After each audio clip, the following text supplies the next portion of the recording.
An entity who masquerades as a young boy sets its sights on a teen. The boy came walking in. I looked at it like, oh, my nephew's here. I looked over and I realized no. It taunts and teases, and then it attacks. It changed form and it actually looked like a gargoyle. It had the claws. He had a really menacing grin, very sharp teeth. Evil is the easiest way to put it. We expel you now, demon. I knew the battle had begun. Can he be saved before it's too late? This demon was trying to take full possession of Nolan. In America, there is real evil. It lurks in the darkest shadows and in our most ordinary towns. Between the worlds we see and the things we fear, there are doors. When they are opened, nightmares become reality.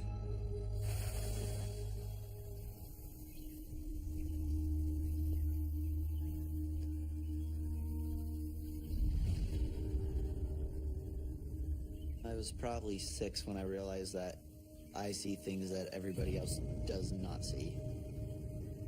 I would see things kind of dirt around or people just kind of standing there off to the side.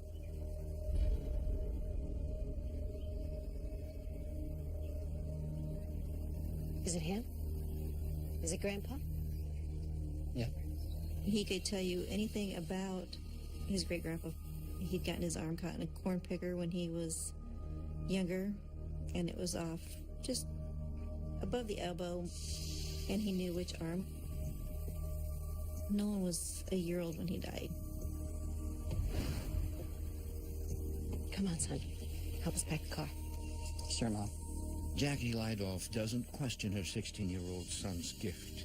She has gifts of her own.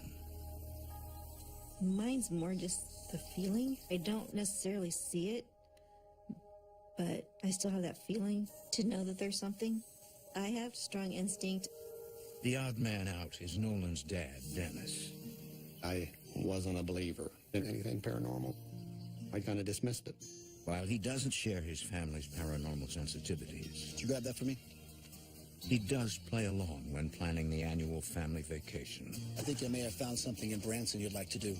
I asked Jackie, so you think Nolan would want to go on a ghost tour? And of course, I knew the answer to that. A ghost tour. You know me well.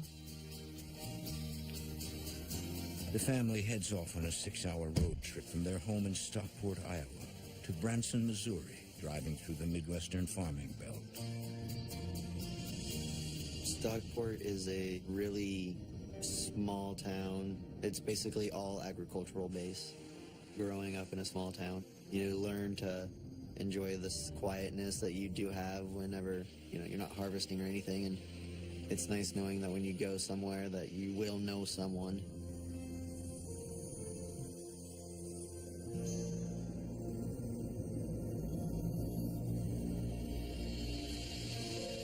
I'm glad you could join us. I'm Wesley Fox. This is my wife, Melissa. I'm an author and a paranormal investigator, and I will be your tour guide for tonight. Branson has a rich history. In the mid-1800s, this was a lawless place until the vigilantes tamed it, and then the vigilantes became the criminals. Wesley and Melissa Fox of Branson Paranormal have been leading ghost tours in Branson for the past year. All the buildings on our tour, we have either investigated or through research, we found out that they are haunted. Several of the locations, though, we do have the evidence to back up that they are very haunted. In 1912, a fire destroyed most of the downtown. This building was built after the fire. When businesses moved in several years ago, they reported hearing scratching sounds and the sound of machinery coming from the basement. Nolan's gift draws him to a ghostly presence. I would see Nolan's eyes stray. So I would look and see where he was straying at, and it never failed. There was always something there. Follow me to the basement. Melissa, a psychic empath, can see her too.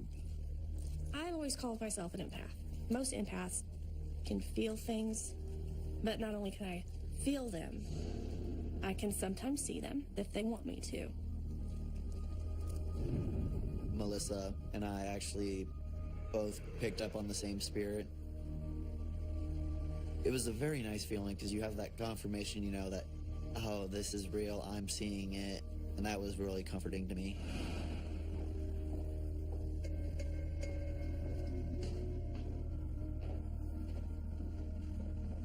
Follow me. Come all the way in. That's it.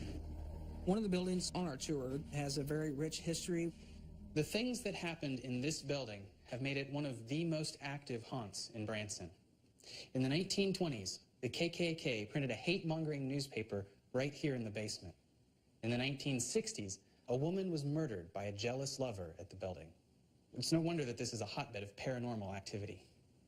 On a regular basis, we hear knocking, scratching at this door. We've picked up voices on EVPs, electronic voice phenomenon. A lot of times, if you knock, something knocks back. Let's see if we hear anything.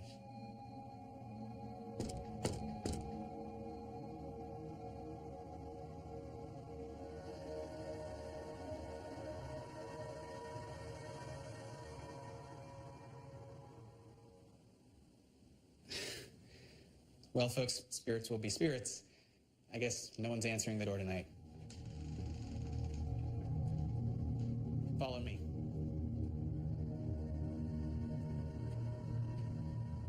That location I don't like to go to. I've knocked on the door one time. The door pushed back at me. The feeling I got when the door pushed back was not good. There's something about that location that is just dark. Evil. Evil is the easiest way to put it.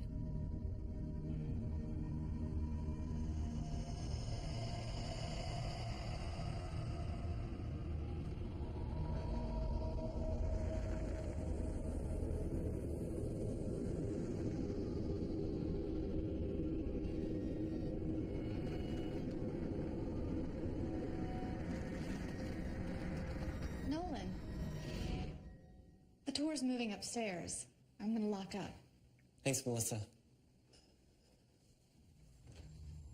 After Nolan was on the tour, people could go down there and knock on the door, and nothing happened.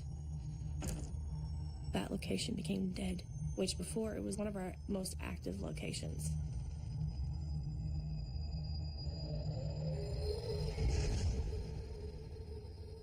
The Lydolf's vacation ends with Nolan returning to his sophomore year of high school and a horror movie date with his girlfriend Angela.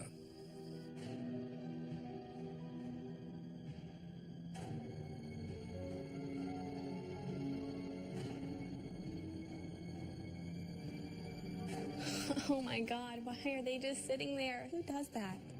They know that nothing's gonna happen. It's too early in the movie for that.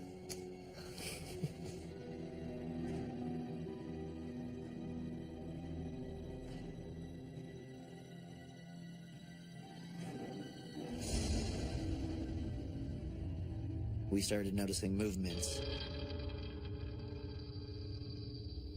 They would get really close to us and then run away. And we looked over and you couldn't see anything.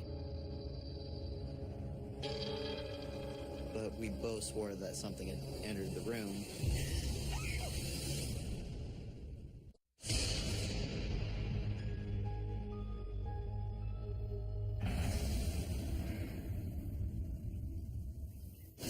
After returning from a ghost tour, 16-year-old Nolan and his girlfriend Angela sense a presence in his home.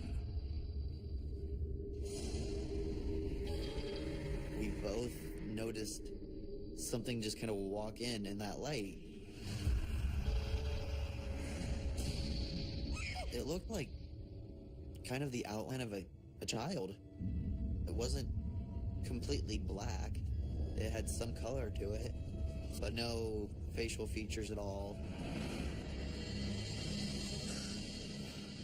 Oh my God, what was that? While Angela has seen Nolan interact with spirits many times, this one feels different.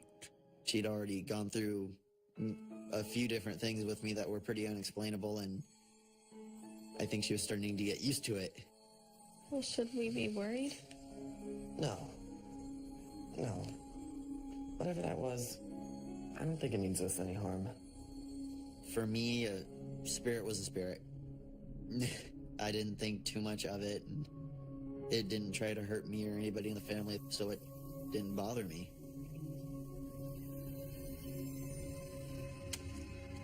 Nolan returns home from basketball practice.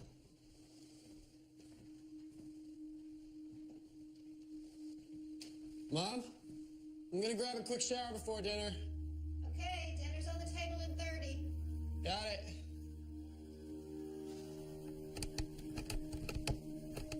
Tiger? Did you get stuck in the basement again? My room's in the basement. I heard a scraping noise. Tiger? And I thought, oh, one of the cats got down in the basement and were wanting back up. And I opened the door and there was nothing there. Tiger? So I went down and actually searched for the cat.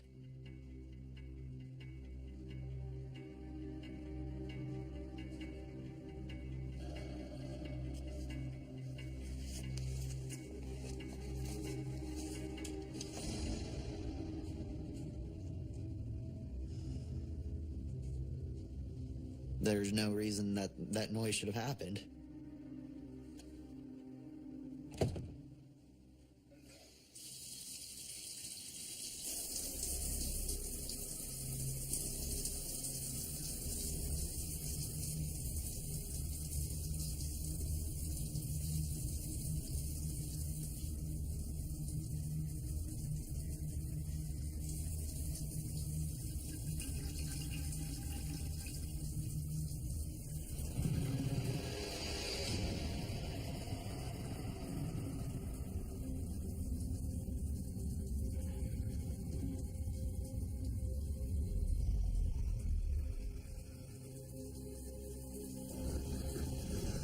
I was in the shower, and I heard growling. And there was nothing there. Kind of wrote it off as an animal, like one of the dogs came in, and then it kind of dawned on me that I always lock the door to the bathroom, always have. So I was the only one in there.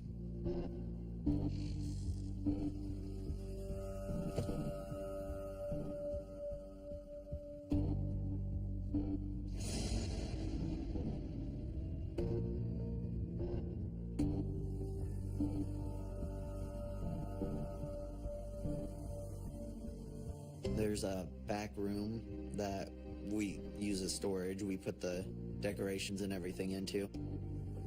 I felt like there's something in there watching. It just felt really eerie down there.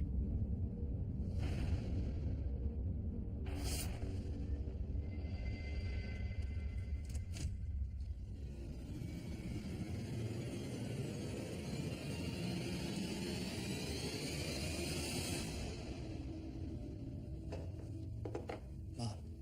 Yeah. Ever since we got back from Branson, I've been sensing weird things. Really? Like what? When I was in the shower, I heard something. And that storage room is giving me the creeps. I talked about the back room and the feeling I got. There was something down there. I've never felt comfortable in that storage room. But this is different. What are you guys talking about over there? State secrets? Yes, we are. And you don't want to know these state secrets, trust me. Discussing the paranormal with Dennis, he just really never believed anything we was telling him, so most of the time we just didn't discuss that. It was just kind of, Nolan and I talked about it.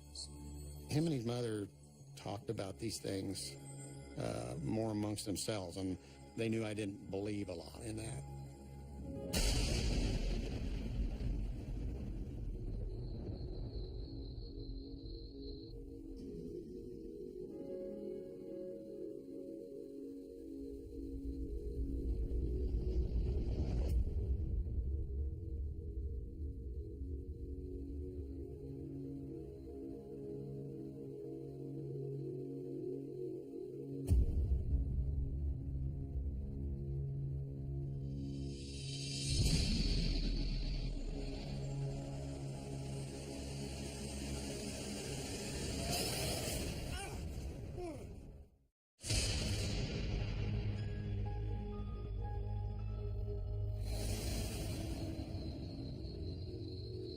Lydoff has been seeing spirits for most of his life.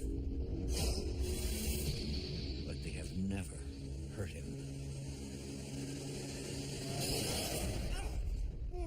Something scratched my right arm all the way down the forearm. Nothing should have been in my room that could scratch me. I mean, I was fast asleep. It was just really insane because it was just, I woke up to a burning sensation on my arm and there was just no explanation for it. I realized it was more than just a spirit. You know, it had intentions. It wants to cause me harm.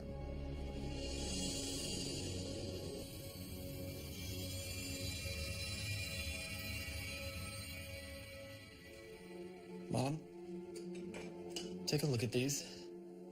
The first time Nolan got scratched, and he didn't know where he got them. How'd you get those scratches? I don't know. I just asked him what he did, you know, whether he scratched himself in his sleep or I wasn't sure what he had done. Wash it and put some disinfectant on it. Okay. Trim your fingernails. I didn't do this. She wondered at first if maybe I had done it to myself, but I think it was obvious that I didn't.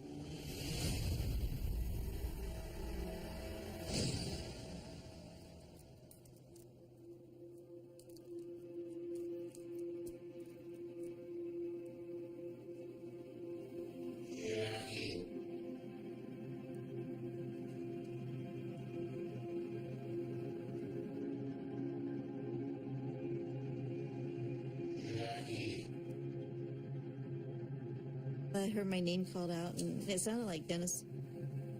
And he was supposed to be at home at the time. Dennis?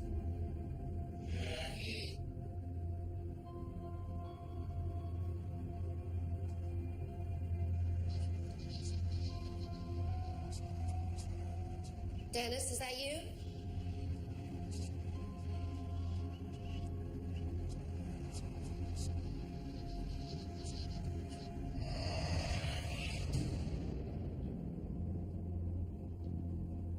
You know, you think to yourself, am I just seeing things, or is there, you know, was there something just went by, or the wind blew or something? And it's like there's really no rational explanations.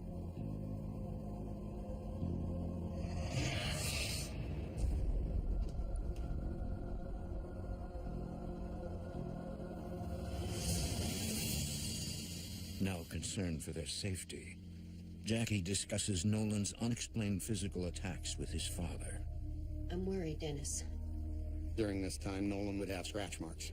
And Jackie talked about how when I wasn't home, she would hear someone calling her name and thought it was me and go out and nobody's there.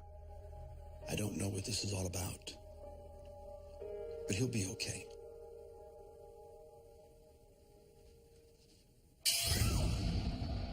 All of a sudden, I had scratches down my arm. Oh my God, Jackie. She had basically claw marks on her arm. Something is going on in this house. We need some help. Yes, we do. I try to rationalize everything, and there's just so much stuff going on that it can't be explained or rationalized. That's when he realized that we did actually have something going on, and that it was physical. Not knowing where to turn, the family contacts the guides from the ghost tour, Melissa and Wesley Fox of Branson Paranormal. They were hearing growling sounds at their house. Nolan and Jackie both had been scratched. And there's a scratching, especially in threes like theirs was. It was demonic. Wes explained that most of the time when it comes in a pair of threes, that it's demonic and that it's making fun of the Father, Son, and Holy Ghost. It's a mockery of it.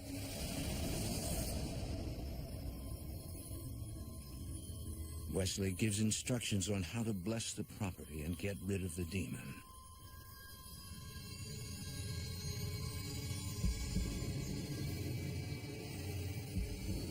Three months pass by without any activity. It appears to have worked. My hope at that point was that everything was done. Like, it was just finally over with and that everything could go back to normal.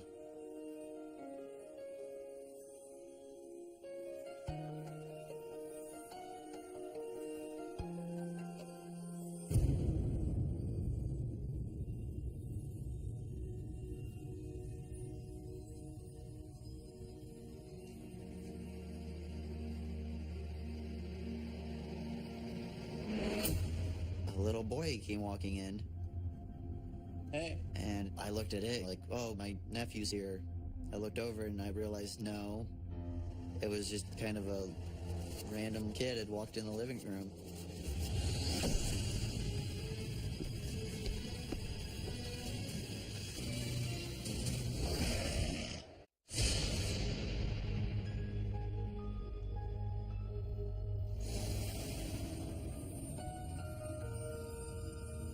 "16-year-old Nolan Lidoff has interacted with ghosts since he was a little boy. But a gift that was once innocent and comforting has attracted unbridled evil. It changed form and it actually looked like kind of like a gargoyle-like figure. It had the claws and it was all hunched up on the ceiling. And then it just kind of went straight up and through and disappeared. I'd never seen anything like that. It was just so large and so close and so sudden. It just took me off guard. This was like the first moment where it ever went, this is what I look like. Here I am. This is what you're going against. It scared me. I wasn't ready for that, and I just kind of kept that in. I didn't tell anybody about that experience.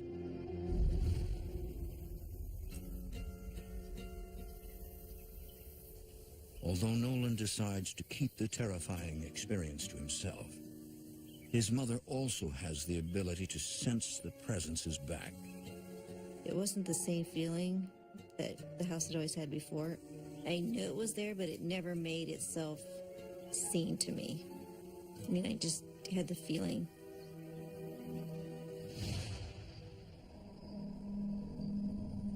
For the last few months, the Lidoffs have been in constant contact with Melissa and Wesley Fox of Branson Paranormal.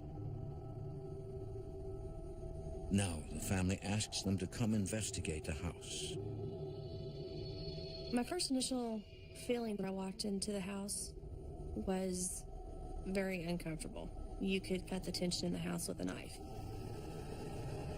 Not necessarily between the family members, but just in general, it was very tense feeling, very heavy, and you feel like you can't breathe. It's something that is not normal in a home. When we found out that the activity had not stopped at Nolan's family's house, we didn't know if the family maybe didn't do the blessing correctly or if it's just a very strong demon. It was definitely time for an investigation. Thanks for coming. We think that the demon is still here. We can feel it. Right, Nolan? Yeah. So the scratching sounds have continued. What about knocking sounds, growling? Where do you want to start? In the basement. There was actually one particular location in the house that was worse than all of the others. It was downstairs in the basement. It was by Nolan's bedroom. Nolan's room was uncomfortable as well.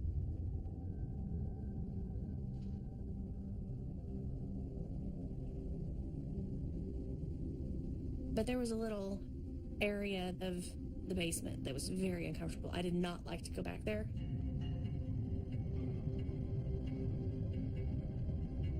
It was a sense of dread. Evil is the easiest way to put it.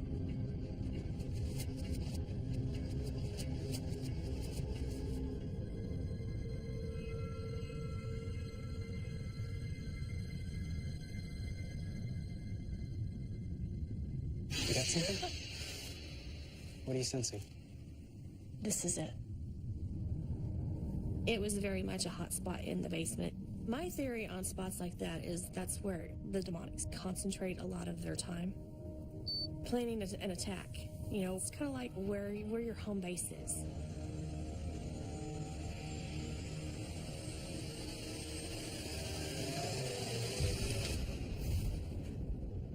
But the demon doesn't stay in one place for long. I could feel the entity anytime I would go into one room, it would run to another room. It was hiding. It did not want me to get a good look at it.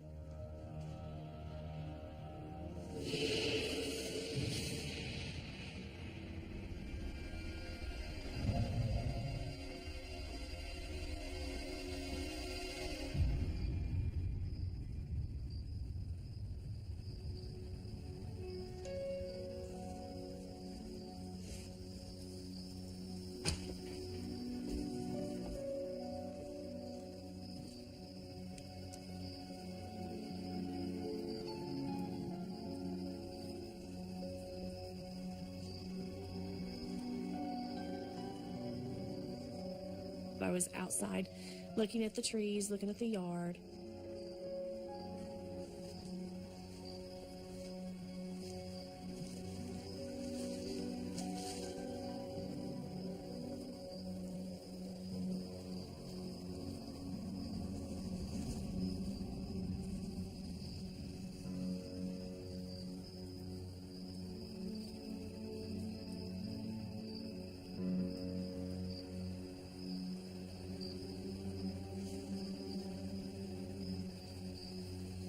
There's one particular tree which I saw from the back of the house.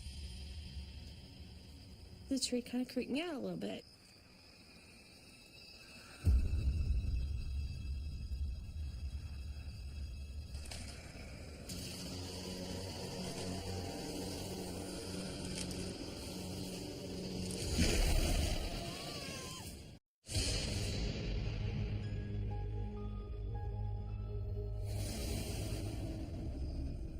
After sensing a demonic presence, the Lydolf family invites paranormal investigators into their home. We think that the demon is still here. We can feel it. It did not want me to get a good look at it. It didn't want me to get a good feeling on it.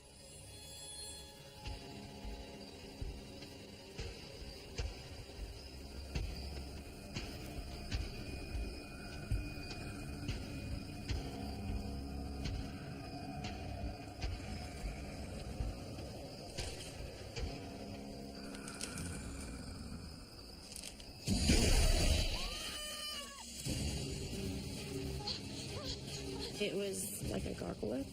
He had a really menacing grin, lots of teeth, very sharp-looking teeth. It frightened me.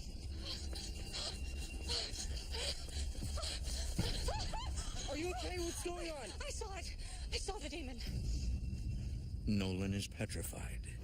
Could it be the same demon he's been seeing?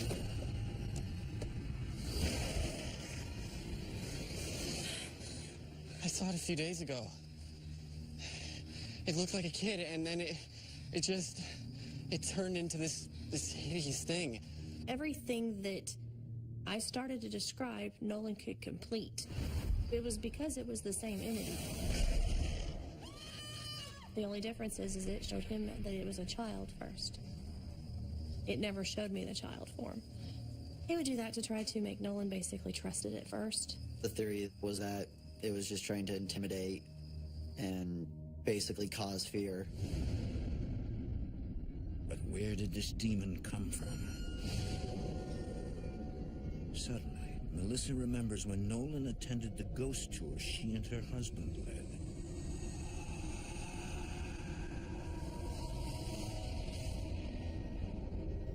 Nolan? The tour's moving upstairs. It's a very good possibility that on the ghost tour that something followed Nolan home. Because Nolan is like a beacon of light.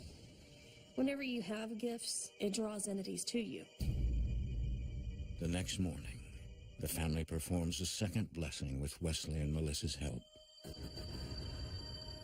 I am a child of God. The Spirit of God is always with me. I am never alone.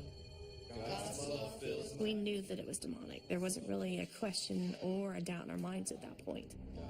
The hope was that this time, with us there to make sure that the house blessing was done exact. All evil will leave my home. With every nook and cranny that most people don't think about.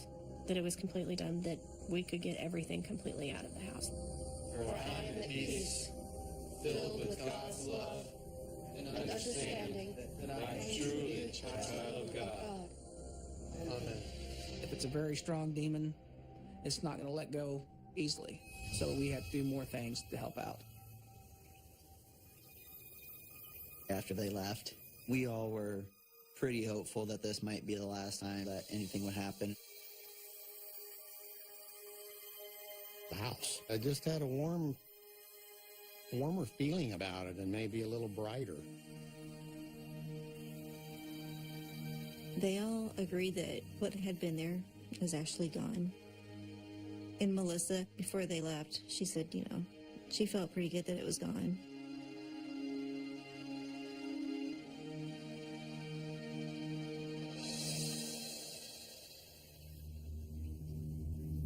But as the weeks go by, Jackie begins to notice a change in Nolan.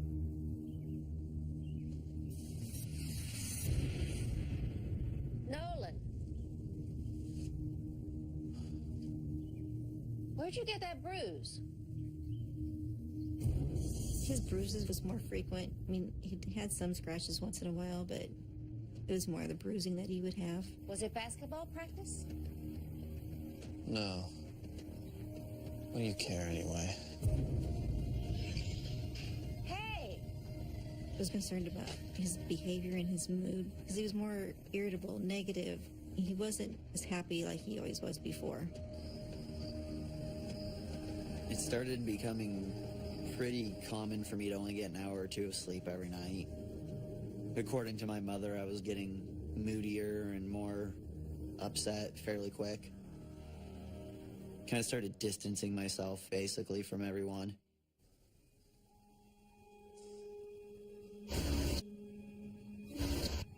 One night, I started having a dream. And in this dream, I would actually find myself in that back storage room.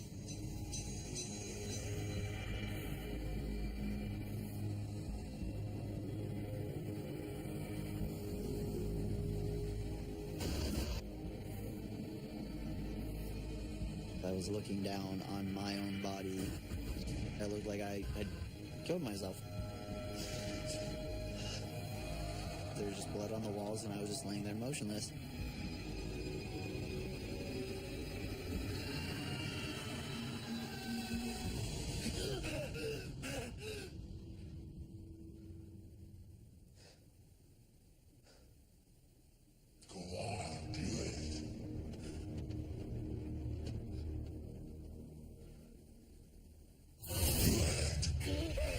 For more haunting, visit DestinationAmerica.com.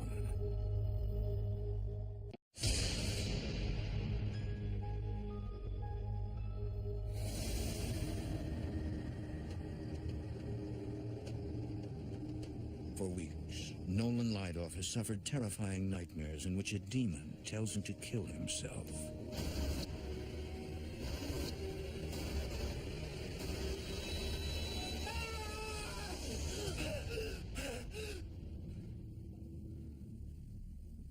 In this dream, it looked like I had killed myself in that back storage room. It happened once or twice in a week. And then it slowly became basically every time I would go to sleep, I would have that dream.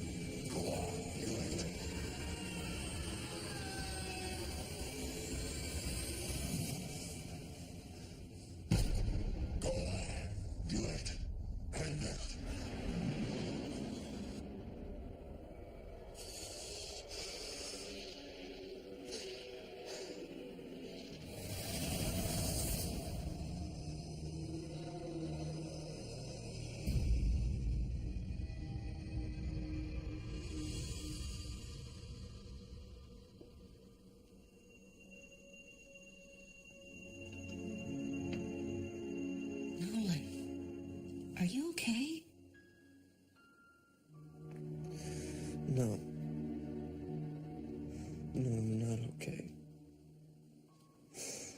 I can't sleep. And when I do, I dream I've killed myself. And I hear voices whisper in my ear, telling me to kill myself. And I don't know how to make it stop.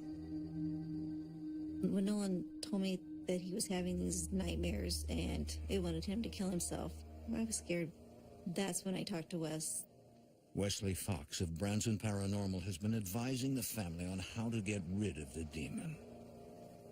Wes, hi, it's Jackie. We're having some trouble here with Nolan. It's just getting worse.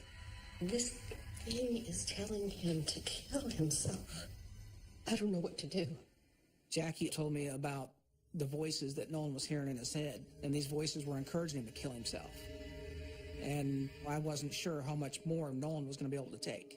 We were concerned that this demon was trying to take full possession of Nolan. You want to what? Okay. Thank you. Bye. I think the demon is attached to Nolan, not the house. And it's trying to possess him. I think he needs an exorcism. Is that safe? That sounds extreme.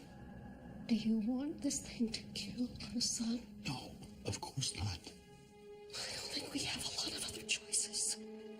You're supposed to be your family's protector. Once I realized what was actually happening, I told Jackie, I said, we're getting down there because they know what they need to do.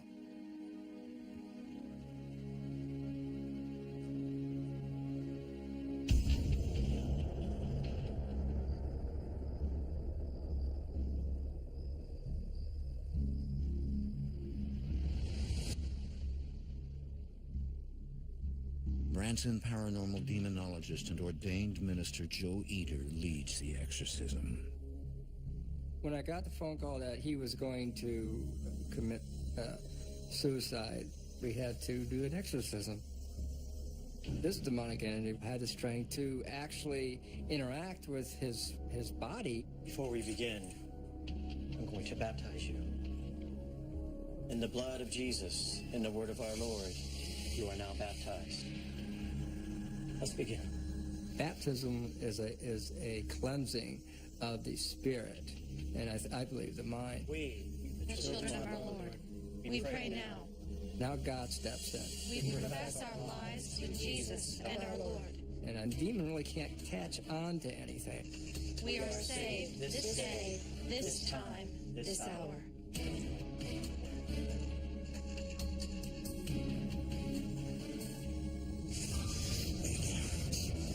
In Christ's name, be gone. Be gone. Good! We expel you now, demon. Demon, tell us your name. Demon, tell us your name. Come to God, Nolan. God is reaching out to you. God is a joke. The children of our Lord, we pray now. His whole appearance changed. At that point, we knew that Nolan was not there. We profess our lives to Jesus and our Lord. We are saved this day, this time, this hour. Nolan's eyes were completely black. Tell us your name, demon. I'm not gonna say it. And the voice coming out wasn't his voice. Say your name. No. Say it. Exorcist, I command you in Jesus' name to leave this body and return to hell.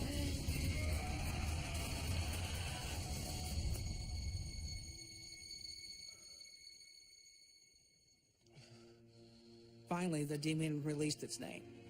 Within 3 seconds of him saying this name and Joe repeating it, you could see all the light in the room start to return slowly, just like someone had opened up a curtain and the sun was coming into the room.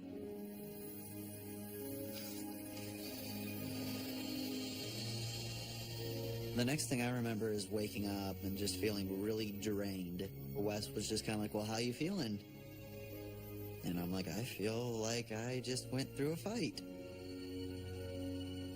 It's kind of like he was waking up from a sleep and he doesn't remember anything of it. I was very glad that was over.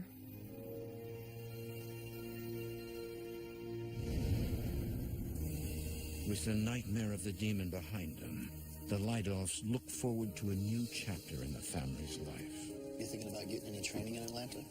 No, not really. I mean, You hungry? definitely. My mom, dad, and I just all kind of got, closer as a unit. Breakfast afterwards. We're going to spend the night? We've got him back, and we're always there for him. If Nolan needs something, then I'll drop what I'm doing and do it. But he doesn't ask a lot. I'll be serious about it. I'm just glad it ended up the way it ended up. There's things that happen that can't be explained. I'm not afraid anymore to bring up paranormal to people. I'm more than willing to be open and let them know, what our experience with it was. With everything that's gone on, we're still dealing with it. I mean, you can't get past it. It's just to be scared of something that you can't see, touch. There's nothing you can do. And that's the scary part of it. I still see family members and old family friends that have passed. I still see things all the time. I'm not going to stay in the upstairs. That's something I feel like I'll probably have for the rest of my life, and I'm okay with that. I consider it a blessing.